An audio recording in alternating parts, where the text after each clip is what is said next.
adalah builder, katakan builder. Setiap kita ini membangun sesuatu.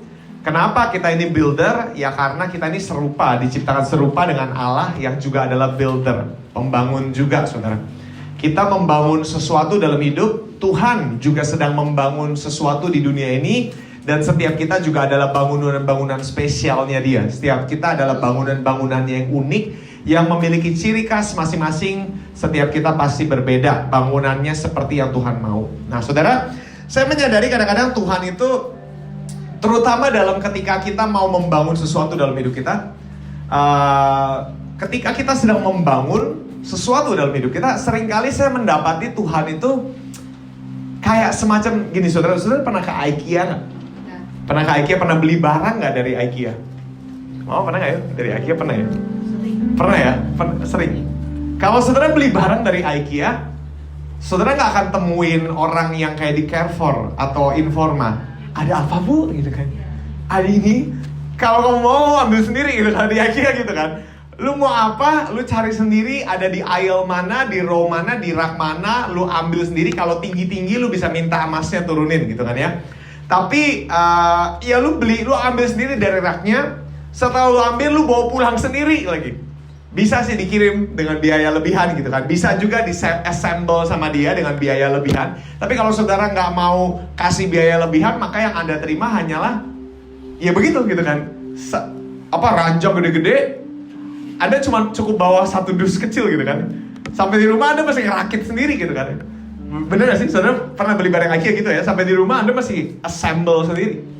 Saya pikir Tuhan itu macam, ya nggak bisa bilang plek-plekan ya, cuman dalam banyak cases dalam hidup kita, kalau kita mau apapun yang Tuhan sudah sediakan, kita ini Tuhan mau kita ambil sendiri, rakit sendiri gitu loh, build sendiri, bangun sendiri. Tapi Dia nggak pernah suruh kita bangun tanpa guidance. Karena kalau saudara beli IKEA juga semuanya ada instructionnya, ada alat-alat yang diperlukan untuk Anda membuat itu jadi, saudara. Dari model sekrupnya, dari model puterannya, itu semua sudah disediakan alat-alatnya, saudara, betul ya? Nah, saya pikir ketika saya merenungkan sebenarnya Tuhan itu, terutama dalam hidup kita, anything yang kita mau bangun dalam hidup kita, seringkali itu modelnya kayak IKEA. Dia nggak anterin, Tuhan tuh nggak layanin kita, gitu kan? Mau apa ini gue kasih, mau apa nggak? Kadang-kadang saya lihat banyak dari yang kita mau capai itu macam IKEA, ambil sendiri, bangun sendiri, gitu ya. Tapi memang Tuhan bantu, betul nggak saudara? Setuju ya? Yang setuju katakan amin. Jadi hari ini saya pengen menambahkan dari apa yang saya sampaikan kemarin tentang kita semua ini builder. Minggu lalu saya bahas tentang Babel. Hari ini saya tertarik untuk menambahkan satu pembangun lagi. Nggak tahu minggu depan dilanjutin apa enggak, seri buildernya belum tahu. Cuman saya pengen melanjutkan sedikit aja, saudara. Satu firman Tuhan yang hari ini kita mau baca tentang seorang pembangun juga, ya, seorang pembangun juga. Leluhurnya sebelum ini kita, kalau kita lihat ya, Anda bisa baca di Kejadian 6, saudara. Ini seorang pembangun juga, seorang bernama, nanti saudara akan baca Kejadian 6, ayat yang kelima. Kita mulai dari ayat yang kelima. Kita akan membaca cerita tentang seorang pembangun juga dalam Alkitab, ya. Kejadian 6 ayat 5 yang sudah dapat katakan amin. Yuk kita baca sama-sama, agak panjang sampai ayat 17, tapi kita baca sama-sama. 1, 2, 3. Ketika dilihat Tuhan bahwa kejahatan manusia besar di bumi dan bahwa segala kecenderungan hatinya selalu membuahkan kejahatan semata-mata, maka menyesallah Tuhan bahwa Ia telah menjadikan manusia di bumi dan hal itu memilukan hatinya. Berfirmanlah Tuhan, aku akan menghapuskan manusia yang telah kuciptakan itu dari muka bumi, baik manusia maupun hewan dan binatang-binatang melata dan burung-burung di udara, sebab aku menyesal bahwa aku telah menjadikan mereka. Tetapi Nuh mendapat kasih karunia di mata Tuhan. Inilah riwayat Nuh. Nuh adalah seorang yang benar dan tidak bercela di antara orang-orang sezamannya. Dan Nuh itu hidup bergaul dengan Allah. Nuh memperanakan 3 orang laki-laki, Sem, Ham, dan Yafet. 11. Dan penuh dengan kekerasan. Allah menilik bumi itu dan sungguhlah rusak benar, sebab semua manusia menjalankan hidup yang rusak di bumi. Berfirmanlah Allah kepada Nuh, Aku telah memutuskan untuk mengakhiri hidup segala makhluk, sebab bumi telah penuh dengan kekerasan oleh mereka. Jadi aku akan memusnahkan mereka bersama-sama dengan bumi. Buatlah bagimu sebuah bahtera dari kayu gofir. Bahtera itu harus kau buat berpetak-petak dan harus kau tutup dengan pakal dari luar dan dari dalam. Beginilah kau harus membuat bahtera itu. 300 hasta panjangnya, 50 hasta lebarnya, 30 hasta tingginya. Buatlah atap pada bahtera itu dan selesaikanlah bahtera itu sampai sehasta dari atas, dan pasanglah pintunya pada lambungnya. Buatlah bahtera itu bertingkat, bawah, tengah, dan atas. Sebab sesungguhnya aku akan mendatangkan air bah meliputi bumi untuk memusnahkan segala yang hidup dan bernyawa di kolong langit. Segala yang ada di bumi akan mati binasa. Saudara, ini cerita yang epic banget, cerita yang menurut saya sangat menarik. Dari kecil kalau Anda seorang anak gereja asli, pasti dari kecil sekolah minggu pasti pernah dengar cerita tentang Nuh gitu kan ya. Dulu saya punya bonekanya Nuh ya, boneka bahtera yang mama beliin. Terus ada banyak banget, dulu saya suka banget cerita tentang Nuh. Ada binatang-binatangnya, videonya ada, ya buku ceritanya ada. Saudara, cerita tentang Nuh tuh pasti nempel buat kita sebagai orang Kristen. Saudara, ada sesuatu yang menurut saya menarik sekali dari teks pembacaan tentang Nuh ini, saudara. Karena kalau kita lihat latar belakangnya tadi kita baca, makanya kenapa tadi saya nggak minta baca dari ayat 9. Sebab kalau Anda baca ayat 9, maka Anda nggak akan temukan latar belakangnya di ayat sebelumnya, saudara. Dari ayat 1 sampai ayat ke-8 itu latar belakang. Kenapa Nuh dipanggil dan bagaimana bahtera bisa dibuat, latar belakangnya itu apa, gitu ya. Saudara, menarik menurut saya, di zaman itu Tuhan menemukan semua manusia jahat. Ya, semua manusia jahat. Karena memang manusia yang telah jatuh memiliki sifat nature-nya yang telah jatuh, a fallen nature-nya manusia, gitu kan ya. Fallen nature semua manusia, makanya bukan karena manusianya itu jahat, saudara. Anda mesti ngerti. Jangan berpikir manusia dulu jahatnya kayak apa sampai Tuhan bilang jahat. Bukan, saudara, pada dasarnya semua manusia yang telah jatuh di mata Tuhan itu jahat. Karena itu semua manusia yang lahir setelah Adam di mata Tuhan jahat. Tapi pertanyaannya sekarang kan menarik, saudara. Bagaimana Nuh bisa didapati benar sendirian? Kepikiran gak sih? Bagaimana di antara manusia yang sezamannya semuanya jahat, bisa ada Nuh yang didapati benar? Bahkan di ayat 8-nya saya suka. Nuh mendapatkan kasih karunia di mata Tuhan. Kalau bahasa Inggrisnya, Noah found favor in God's eye. Noah mendapatkan anugerah atau perkenanan.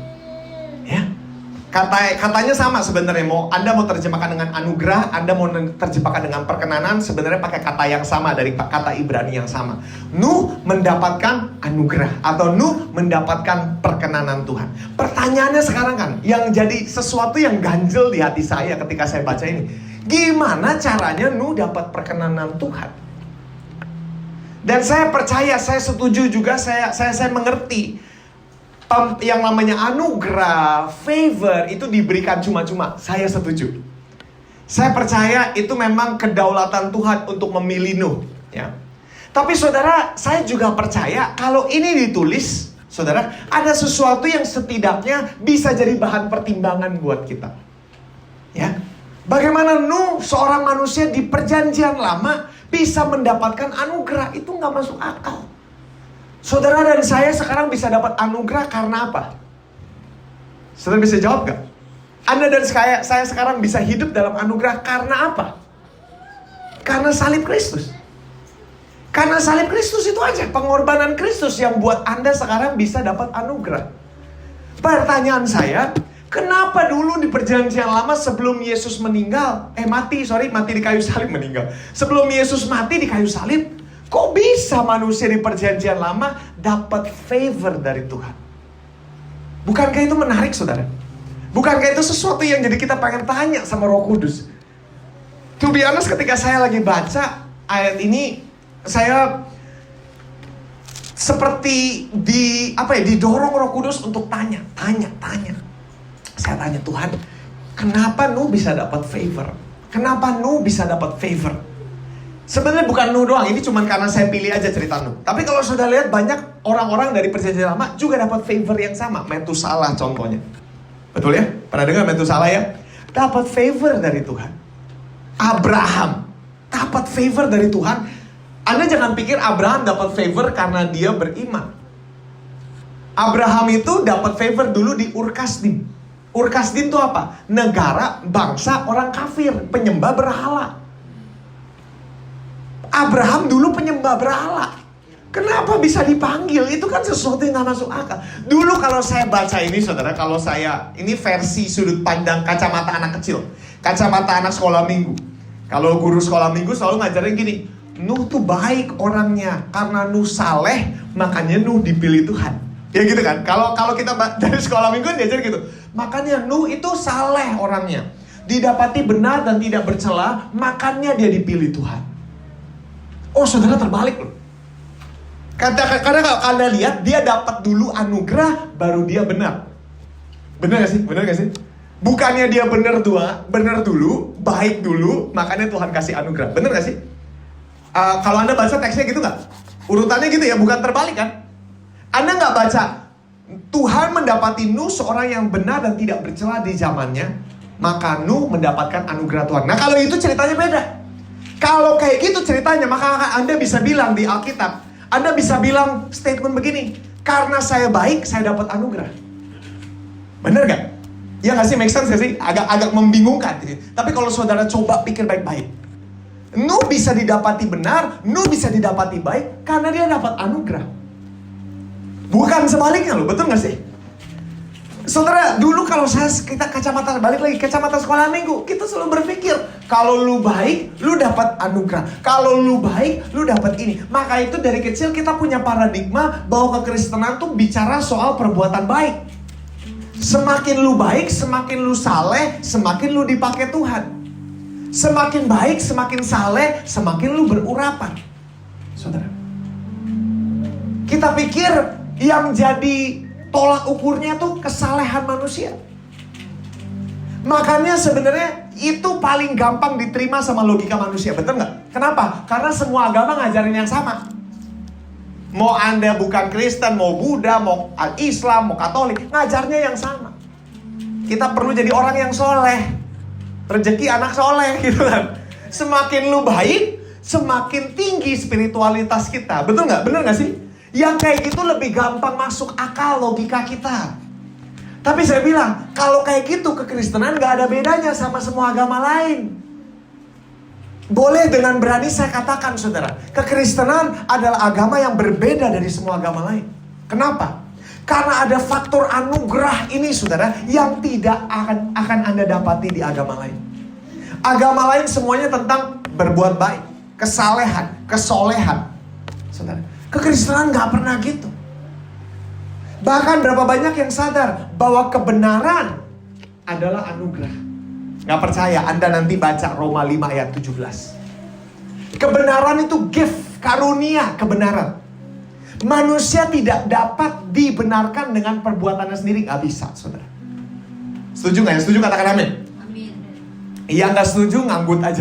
Yang gak setuju geleng-geleng dikit aja. Tapi hari ini biar saya lurusin, kita punya pemikiran. Alkitab gak pernah bicara, Alkitab ini bukan tentang orang-orang baik yang dipilih Tuhan. Alkitab ini bukan cerita tentang tokoh-tokohnya. Alkitab ini tentang cerita anugerah Tuhan yang besar sepanjang masa manusia. Karena Nuh mendapat anugerah, maka itu Tuhan mendapati dia benar dan tidak bercela di antara orang-orang sezamannya. Saudara, ini menarik loh, saudara. Betul ya? Kalau dipikir, karena kalau gitu kita sekarang tahu Nuh dapat anugerah kebenaran. Dia bisa dibenarkan bukan karena perbuatan dia, tapi dapat gift, dapat hadiah. Hadiah itu yang membuat dia dibenarkan. Saudara, kalau Anda mau tahu lagi kenapa Nuh bisa dapat special privilege kayak gitu, saudara, Anda bisa baca di ayat 9-nya ini. Ada 2 ciri-ciri tentang Nuh. Nuh itu cuma punya 2 ciri-ciri. Kalau Anda mau tahu bagaimana dia bisa dapat anugerah perkenanan, kita cuma tahu Alkitab gak jelasin gimana dapatnya. Dan Alkitab gak mungkin jelasin gimana dapatnya. Tapi saya bisa kasih tahu, Alkitab menjelaskan 2 ciri-ciri tentang Nuh yang sedikit banyak bisa jadi sebuah bahan pertimbangan buat kita. Alkitab memberikan 2 ciri-ciri tentang Nuh. Yang pertama, dia adalah orang yang benar dan tidak bercela, itu 1. Dan saudara masih tahu, tadi kan kita udah bahas, benar dan tidak bercela sendiri juga adalah pemberian. Jadi yang pertama ini bukan sesuatu yang Nuh kerjakan. Ya. Jadi kita tahu Nuh dapat anugerah, dan karena dia dapat anugerah dia dibenarkan. Oke? Berarti sekarang tinggal punya ciri-ciri yang kedua ini yang kita semua bisa pelajari. Yang kedua ini apa, saudara? Nuh dikatakan begini, kalau Anda baca ayat 9, Nuh adalah seorang yang benar dan tidak bercela di antara orang sezamannya, terus titik koma. Dan, nah ini yang penting, ini kuncinya, saudara. Dan Nuh hidup bergaul dengan Allah. Saudara, Anda nggak bisa menentukan nilai di mana kita dibenarkan apa enggak, Anda nggak bisa tentukan. Tapi Anda bisa putuskan untuk mulai bergaul dengan Allah. Kalau Anda baca semua orang-orang di perjanjian lama, Anda dapati Metusalah contohnya. Dia hidup tidak bercela, tidak seperti orang zamannya. Itu juga anugerah. Nggak ada, saudara, manusia bisa mencapai status itu tanpa diberikan sama Tuhan. Balik lagi, ayatnya di mana, Kak? Roma 5 ayat 17, baca sendiri nanti. Kalau saya bilang manusia tidak mungkin bisa dibenarkan dengan perbuatannya sendiri, saudara. Berarti itu sudah harga mati. Kalau Anda masih bilang, oh, perjanjian lama buktinya ada orang-orang yang bisa benar, didapati benar karena perbuatannya. Saudara, Anda bacanya kebalik. Alkitab nggak mungkin bertolak belakang satu sama lainnya. Perjanjian lama nggak mungkin bertolak belakang dengan perjanjian baru. Perjanjian baru melengkapi perjanjian lama, itu udah pasti. Jadi kalau Anda mendapati satu perbandingan yang sepertinya bertolak belakang, maka Anda perlu perbaiki cara bacanya, perbaiki cara pengertian kita. Ya. Jelas firman Tuhan berkata, righteousness is a gift. Kebenaran adalah anugerah. Ya. Jadi hari ini buang semua pemikiran kita, nanti kalau gue lebih baik baru Tuhan berkenan. Nanti kalau gue harus lebih baik, lebih kusyuk, saudara, buang itu semua karena it's not about our effort. Yang sebenarnya, saudara, hari ini yang kita perlu perhatikan adalah Nuh bergaul dengan Tuhan. Nuh hidup bergaul, bukan cuma bergaul. Kalau bergaul itu cuma sekali. Saya bergaul dengan rival misalnya. Kalau saya bilang saya hidup bergaul dengan rival, artinya seumur hidup, saudara. Itu perjalanan seumur hidup. Saya lebih suka bahasa Inggrisnya. And Noah walk with God. He walk with God. Metusalah walk with God. Berjalan dengan Tuhan. Saudara, dan yang unik sini, gini saudara, berjalan adalah sesuatu yang semua manusia bisa lakukan. Berjalan dengan Tuhan itu sesuatu yang bisa kita kerjakan. Hidup bergaul, berjalan dengan Tuhan itu sesuatu yang kita bisa lakukan. Dan kita bisa putuskan setiap hari untuk berjalan dengan Tuhan. Dan sebenarnya Tuhan mau cuman kita berjalan dengan Tuhan. Ketika Anda berjalan dengan Tuhan, saudara, Anda akan dapati hidup Anda dihujani anugerah Tuhan. Ketika Anda hidup berjalan dengan Tuhan setiap harinya, saudara, Anda akan dapati hidupmu dihujani perkenanan Tuhan. Anda akan dapati sekalipun Anda ngaco, Anda dibenarkan sama Tuhan. Nggak percaya? Lihat Daud. Daud ngaco. Tapi kenapa sengaco-ngaconya dia bisa dibenarkan? Karena dia berjalan dengan Tuhan. Kan enggak, bukan berjalan, bertobat. Ya betul. Kalau lu gak bertobat, lu gak mungkin bisa berjalan sama Tuhan. Memang bertobat dulu, tapi bukan cuma bertobat terus gak ngapa-ngapain. Kenapa Daud bisa ngalamin yang namanya dibenarkan? Karena selain dia bertobat, lalu dia kembali berjalan dengan Tuhan. Anda gak mungkin bisa berjalan tanpa pertobatan.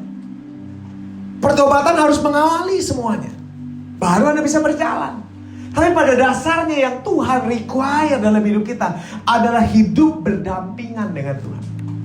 Hidup bergaul dengan Tuhan. Saya jadi ingat bukunya Pak Yusak. Hidup bergaul 1, 2, 3. Kalau Anda pernah baca, hidup bergaul dengan Tuhan 1, hidup bergaul dengan Tuhan dengan 2, hidup bergaul Tuhan 3. Kalau Anda lupa kayak apa bukunya, baca lagi. Itu buku bagus banget. Saya seumur hidup saya udah baca 3 kali. Bolak balik, saudara. Dulu ketika saya masih kecil banget dipaksa sama mama pas masih kecil. Terus pas udah baru bertobat, saya pengen baca. Pas kemarin pengasingan 40 hari, buku itu saya baca lagi. Itu buku bagus banget, saudara. Sederhana, Pak Yusak bukan orang baik. Jangan salah. Kan Anda pernah, kalau Anda dengar khotbah Pak Yusak, usia udah bangkotan juga, dia bilang dia masih bergumul sama perjinahan. Tapi kenapa dia dibenarkan sama Tuhan terus? Bahkan kita tahu, dia menyandang panggilan kan, hamba Tuhan yang hatinya tuh bener-bener, ya kita semua tahu lah dia siapa gitu kan. Dia bisa mencapai status itu bukan karena dia orang baik. Kalau Anda baca kehidupan kesaksian dia kasih kecil, orang keras, orangnya jahat, pikirannya mata keranjang, dia sendiri yang ngomong. Tapi kenapa kita sekarang bisa mendapati dia di usia terakhir, menutup usianya sebagai soko guru buat Indonesia? Apakah karena kesalehan dia? Bukan. Itu hasil dari bertahun-tahun berjalan dengan Tuhan. Itu hasil dari bertahun-tahun bergaul dengan Tuhan. Saudara, ketika Anda berjalan dengan Tuhan, Anda akan dapati hidupmu makin lama dimurnikan. Dan yang namanya dimurnikan, selalu ada gesek-gesekan. Selalu saudara ikut dengan Tuhan, Anda akan selalu ditantang keluar dari zona nyaman. Nggak cuma ngikut arus. Saudara, saya sadar kehidupan saya juga dulu, untuk ngikut gampang, untuk ngikut tuh enak saudara, untuk ngikut enak. Tapi untuk memulai sesuatu yang Tuhan bilang, ikut ke sini sekarang, ikut ke sana, itu susah. Untuk cuma ngikut orang gampang, ngikut Tuhan itu tantangan. Berjalan dengan manusia itu gampang, berjalan dengan Tuhan itu gak mudah, saudara. Karena kalau saudara sadari, perjalananmu bergaul dengan Tuhan juga bukan sesuatu yang mudah. Perjalananmu untuk hidup berbeda dari dari manusia sesamanya itu bukan sesuatu yang mudah. Itu komitmen yang dia kerjakan setiap harinya, bergaul dengan Tuhan, bergaul dengan Tuhan. Dan saudara, saya percaya ketika Anda terus berjalan dengan Tuhan, Anda akan dapati sebenarnya ku jawab ya kepada Tuhan bukan cuma sekali seumur hidup. Betul gak? Kalau cuma sekali harusnya lagunya ku jawab ya Tuhan, ku jawab ya Tuhan, ku jawab ya Tuhan, ku jawab ya Tuhan, ku jawab ya Tuhan. Tapi lagu itu berkata gimana saudara? Ku jawab ya, ya, ya. Kenapa banyak banget iya-nya gitu kan? Gue kadang-kadang pas saya dengar lagu itu, pertama-tama sih iya-nya banyak amat. Kenapa gak cuma satu? Hari ini saya sadar, karena ikut Tuhan, iya gak cukup cuma satu. Contoh, sederhananya, kalau kita ngomong tentang spiritual kayaknya agak mabok. Yang sederhana, kalau Anda menikah, Anda jawab iya berapa kali? Lebih dari satu. Ketika ya pertama itu ketika Anda dilamar, maukah kamu menikah dengan saya? Ya, yang lamaran itu. Dulu saya ngelamar Evelyn deg-degan. Cincin udah goyang gitu, deg-degan. Karena dia gak tahu kan, surprise. Saya lagi ajak dia makan lunch gitu kan. Pas dikasih, muka dia ekspresinya priceless. Saya mau videoin lupa, karena udah panik, saya pucat. Sepanjang perjalanan kantongin cincin gitu kan. Itu jawab iya pertama. Ketika Anda dulu menjawab iya pada lamaran, pasti di sini udah pada menikah, pasti kan pernah dilamar kan, atau pernah melamar. Yang cowok nggak mungkin melamar. Ya. Ketika Anda dilamar, si perempuan pasti jawab. Kalau Anda sampai di sini sekarang kan pasti jawabannya iya kan?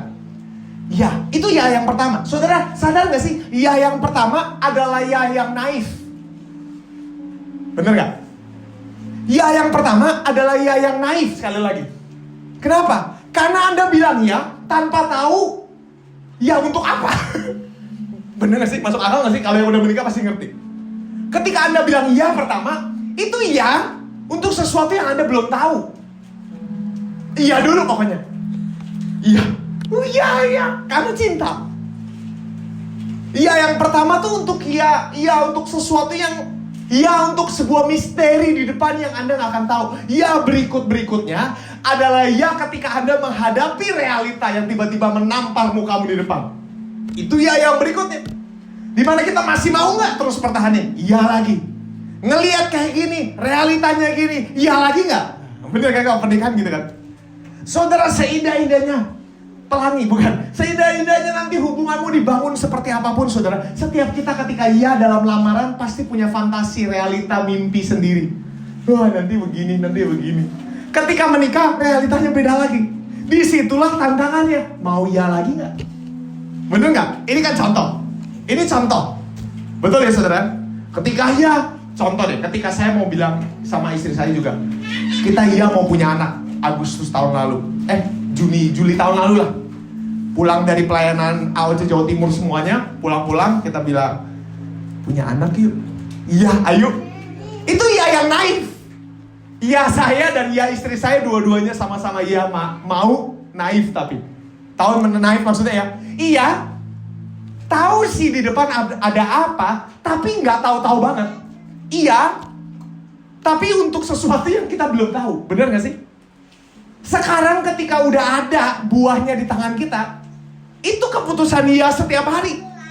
Dulu ketika saya bilang mau bikin anak, cuman kepikir sama prosesnya aja. Proses bikin anaknya. Tapi nggak menyadari nanti berikutnya. Iya kepada popok belecetan, iya kepada kencing belecetan, iya kepada dibangunin setiap jam 1 jam sekali. Itu kan yang kita nggak perhitungkan sih. Saya percaya kita semua perhitungkan. Tapi sesiap-siapnya Anda nggak akan pernah benar-benar siap. Benar nggak sih? Yang pernah punya anak, setuju nggak? Iya nggak sih? Iya. Tapi iyanya tuh setiap hari iya lagi. Bener nggak? Anda berapa banyak pernah ngalamin hidup itu nggak cuma satu iya? Iya sekali, itu yang naif, yang kita nggak tahu apa di depannya. Ya berikutnya, kepada bau jigong, ya kepada kolor yang mana-mana kalau mau cerita, kepada kencing yang nggak disiram, itu berikutnya yang nggak bisa ditebak pas bilang pas lamaran, betul nggak? Berapa banyak yang sadar bahwa ikut Tuhan juga sama? Tuhan itu kadang-kadang tricky.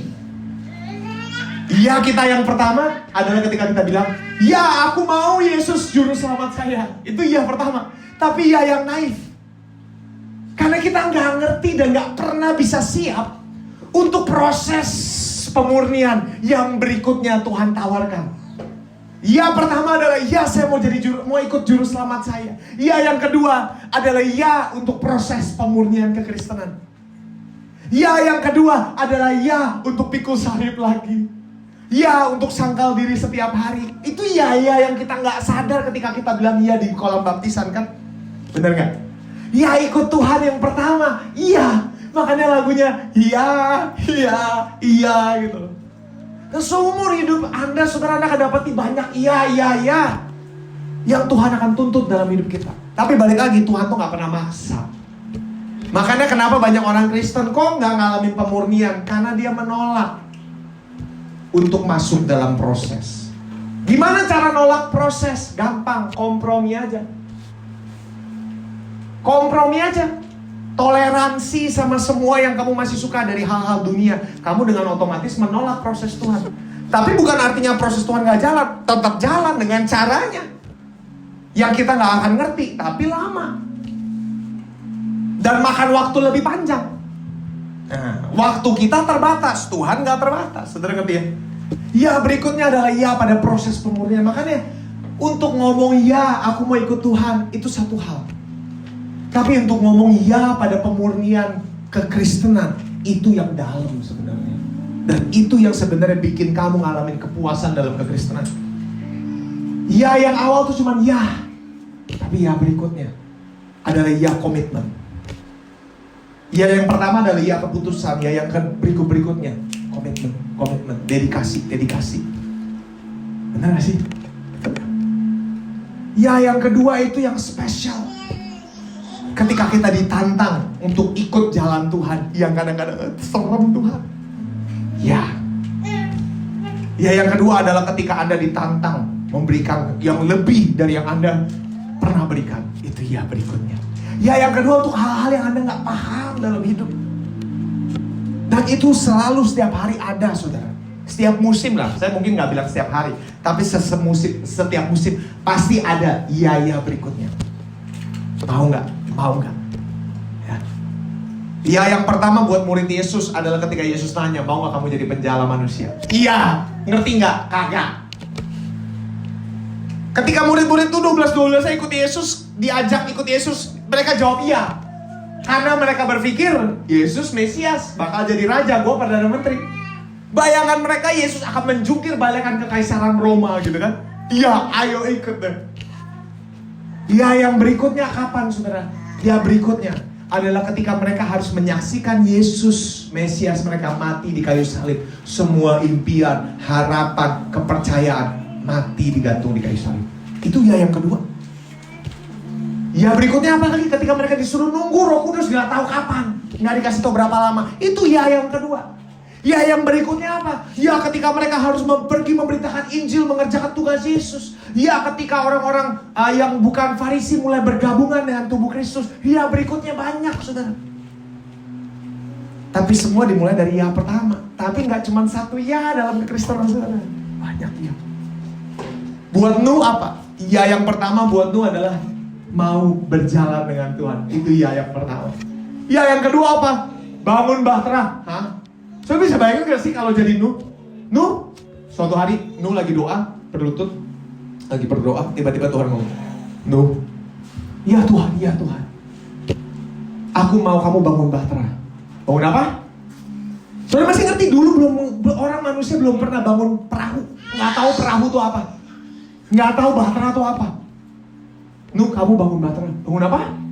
Bahtera. Apaan tuh? Itu loh yang buat hujan. Buat apa? Karena hujan juga belum pernah turun. Bisa bayangin gak sih? Anda kalau dibilang hujan tahu bayangan hujan kayak apa? Kalau seumur dunia ini gak pernah ada hujan, bingung kan? Hujan, buat apa? Buat apa? Hujan. Hujan tuh apaan gitu kan? Terus Tuhan garu-garu kepala. Aduh, bahtera gak tahu, hujan gak tahu, lu kampung dari mana gitu kan? Akhirnya Tuhan gampang gini. Udah deh gini, ambil kayu. Oh iya, kayu gua tahu. Benar gak saudara? Yang dia tuh dari tadi Tuhan pakai bahasa yang gak ngerti. Bahtera gue gak ngerti, hujan gue gak ngerti, kayu gue ngerti. Oke, kayu gue tahu. Langsung Nuh kerja, gue ambil kayu. Saudara, membangun sesuatu yang kita gak ngerti kayak apa, itu gak mudah loh. Dan Nuh juga gak dikasih lihat bahtera tuh bentuknya kayak apa. Kalau Anda lihat, saudara, berapa banyak yang setuju buat sesuatu yang pernah kamu lihat sama buat sesuatu yang didikte sama telinga, itu susah loh. Itu beda cerita loh. Pernah gak sih bangun sesuatu yang cuma dibacain, ini tempel di sebelah sininya, ini sini, ini begini, ini. Hah, gimana? Karena bingung, karena cuma didikte. Ngelihat aja belum tentu benar gak? Kalau Anda pernah potong rambut dulu, pernah cerita ada satu anak. Ini nih, gue kemarin tukang potong rambut gue bleek. Kenapa? Gue minta foto, gue udah bawa foto Lee Min Ho, gue mau dipotongin model Lee Min Ho. Terus begitu dipotong jadi Nobita. Saudara, jadi ngelihat aja belum tentu bisa pelak-pelakan loh saudara. Kalau Anda ke tukang gunting rambut gitu kan, saya mau model Lee Min Ho gitu kan, jadi Nobita gitu kan, potongnya kok beda, ini sama gitu kan. Ngelihat aja belum tentu bisa sama. Apalagi cuma dikasih tahu, potong model begini, ini begini. Bingung saudara. Bener gak sih? Makanya saya bilang ajaib loh. Nuh bisa membangun bahtera yang dia gak pernah lihat kayak apa, untuk hujan yang dia gak tahu apaan. Itu saya bilang perjalanan iman. Itu yang saya bilang, makanya Nuh itu perlu jawab iya lagi. Makanya Nuh juga dimasukkan dalam Hall of Fame. Ibrani 11 kan? Masukin dalam Hall of Fame, pahlawan iman. Karena iman untuk membangun sesuatu yang gak pernah lihat, itu gak masuk akal, saudara. Dan hari ini saya sadar, saudara, berapa banyak yang sadar bahwa dunia ini, ide itu ada dua macam.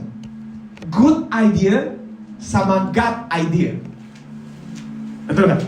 Good idea itu ide bagus. God idea itu ide Tuhan.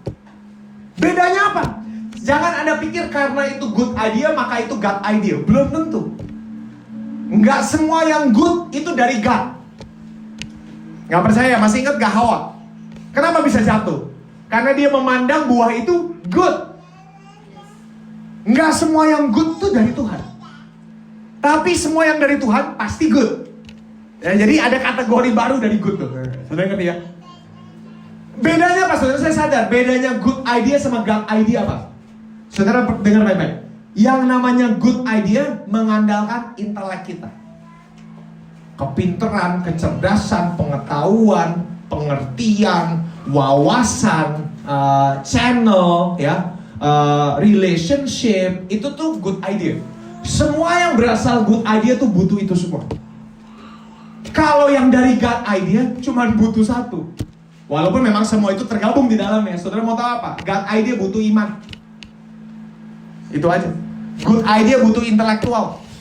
God idea tantang kita untuk pakai iman. Itu God idea. God idea itu bertumpu sama iman.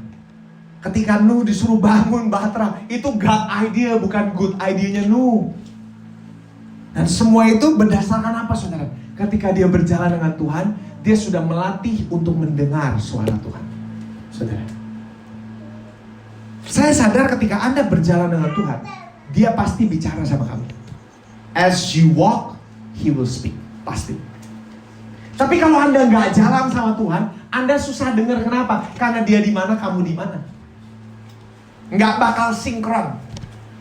Kalau Anda mau belajar sinkron sama Tuhan, mulai berjalan dengan Tuhan. Artinya apa? Setiap hari ya jalan. Jalan tuh gimana? Ya setiap hari jalan Tuhan. Pagi, aku mau ke sini Tuhan. Ayo berjalan. Setiap hari sertakan Tuhan. Setiap hari libatkan Tuhan. Itu berjalan dengan Tuhan.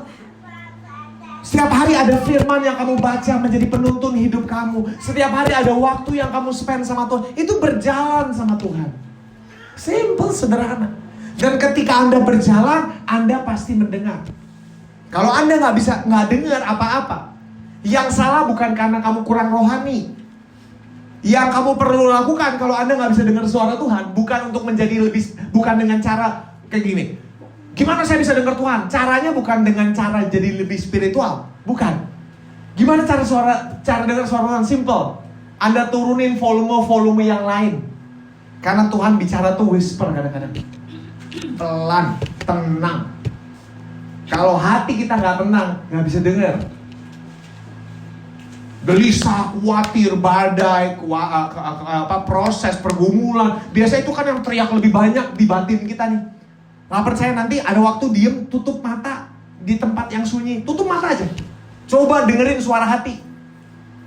Pernah mikir apa yang kamu mikirin nggak sih? Berapa banyak di sini pernah mikir apa yang kamu mikirin? Atau jangan-jangan kamu cuma ya apa aja yang boleh dipikirin, boleh aja dah, yang lewat di pikiran gue pikirin, semuanya gue pikirin. Pernah gak sih kamu ngerenungin apa yang kamu pikirin? Saudara, manusia itu, saya lupa, ini kalau saya salah maaf ya, manusia itu sehari berpikir 12.000 sampai 30.000 pikiran dalam sehari, normalnya. 12.000 pikiran loh, saudara. Dari antara 12.000 itu, ada gak yang bisa kamu sebut sekarang? Jangan-jangan kamu itu cuma ya apa aja yang gue pikirin boleh lah, yang lewat boleh, burung juga boleh, ini tiba-tiba ini boleh, semuanya lewat aja gitu kan. Coba renungkan, apa sih yang biasa ada di pikiran kita nih? Kalau sehari itu manusia normal 12.000. 12.000 loh, saudara. Kalau sebanyak itu, saudara, minimal Anda mesti renungkan, yang ada di pikiran gue nih apaan? 12.000 tuh banyak banget. Ntar makan, ntar nasi babi. Ya, Pak yang ngomong babi langsung kepikiran babi semua kan? Babi merah, samcan, goreng gitu kan, babi. Itu pikiran yang tiba-tiba Anda tangkap dari saya gitu kan. Pikiran kita nih sampai 12.000 sehari pikirin. Apa aja yang kita pikirin, renungin sudah.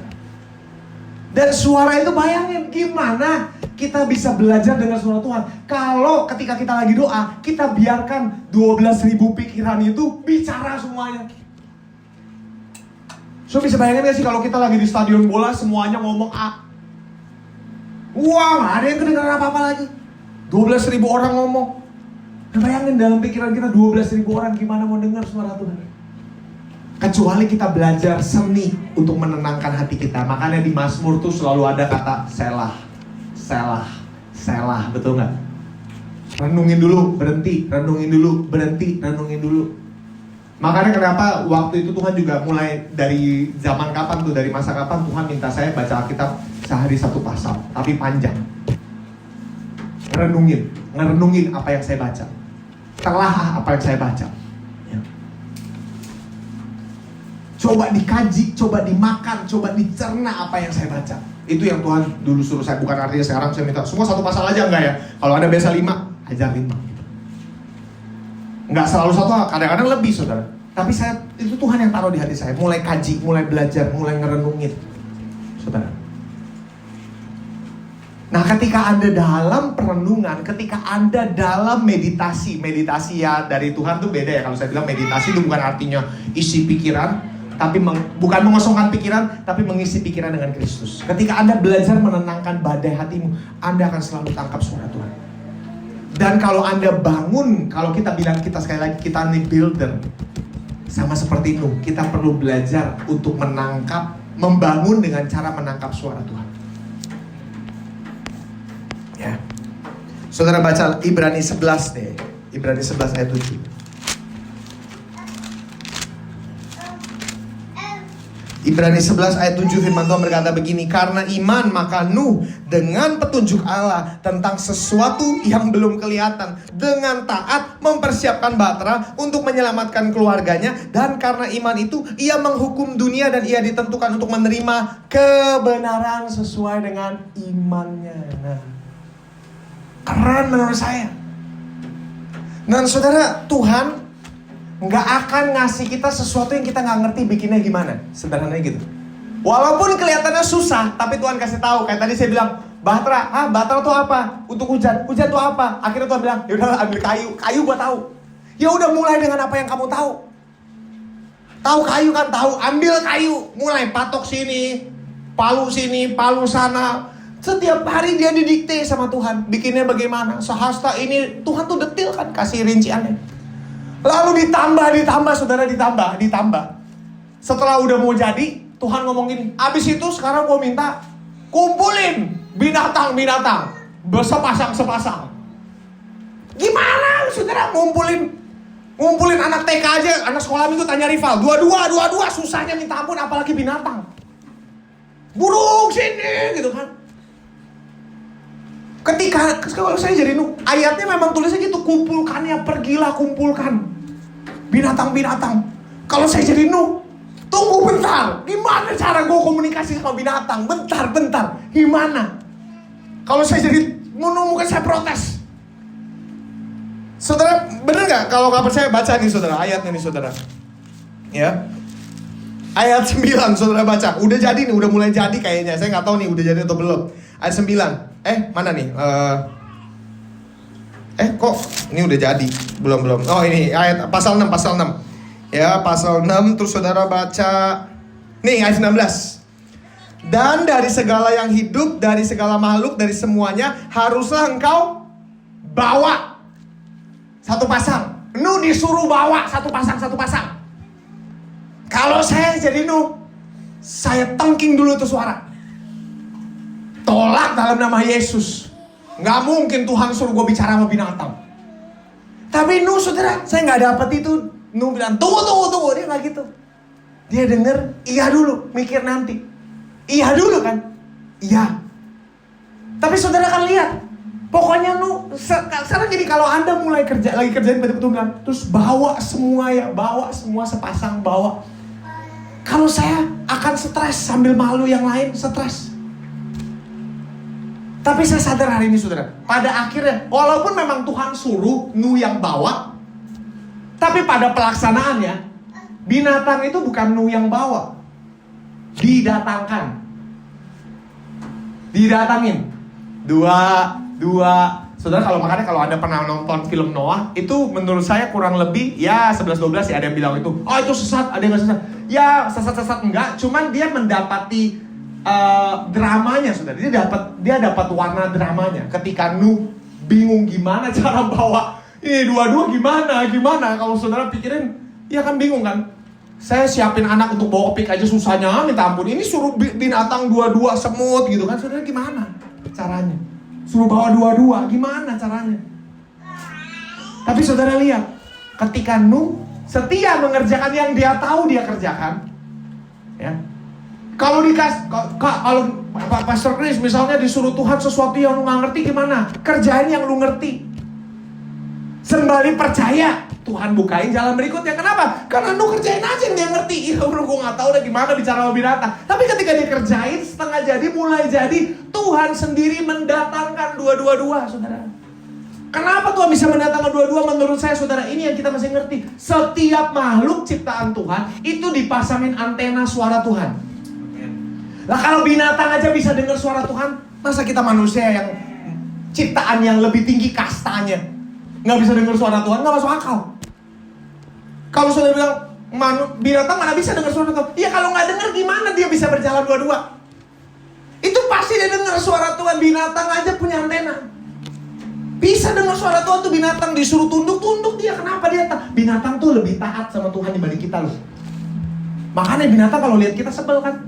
Gak percaya, coba kalau ke hutan ketemu singa, pasti singa. Kenapa? Dalam hati dia, saya bisa baca tuh kerangka singa yang ngomong apa. Ini nih yang bikin dunia hancur. Ini nih yang bikin ulah nih manusia. Gak mau dengerin suara Tuhan, gua aja dengerin suara Tuhan gitu kan. Makanya ngaum-ngaum dia kan.